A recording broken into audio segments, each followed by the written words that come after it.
அனைவருக்கும் வணக்கம்.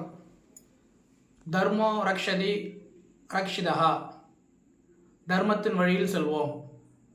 நாளைய தினம் 21 ஆகஸ்ட் வியாழக்கிழமை. இந்த நாள் குரு புஷ்ய யோகம் அப்படின்னு அமையப்பட்ட ஒரு நாளுங்க.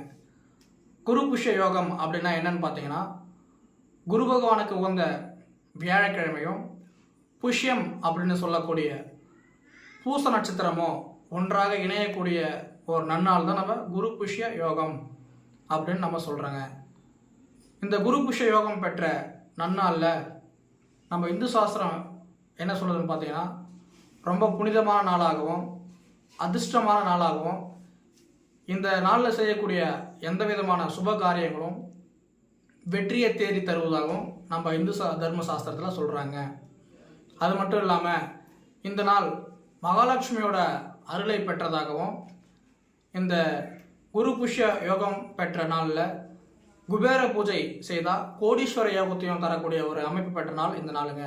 இந்த நாளில் நம்ம என்னென்ன செய்யலாம் அப்படின்னு பார்த்தீங்கன்னா, தங்கம் வாங்கிறது, ஷேர் மார்க்கெட்டில் பணம் முதலீடு செய்கிறது, வீடு வாங்கிறது, புதுசாக வண்டி வாங்கிறது, இந்த மாதிரி சுப காரியங்கள் அனைத்தும் இந்த குரு புஷ்ய நாளில் செய்யலாங்க.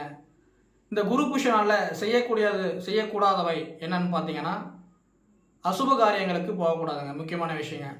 அதே சமயம் உங்களுக்கு எதிர்மறை ஆற்றலை, எந்த காரியத்தை செஞ்சால் எதிர்மறை ஆற்றலை கொடுக்குமோ அந்த காரியத்தை முற்றிலும் தவிர்க்கணுங்க.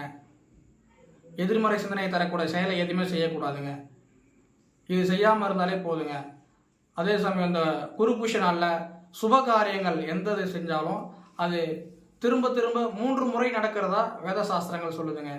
எனவே சுபகாரியங்கள் செய்து நன்மை கிடைத்திட உங்கள் அனைவருக்கும் வாழ்த்துக்கள் கூறி விடைபெறுகிறேன். நன்றி, வணக்கம்.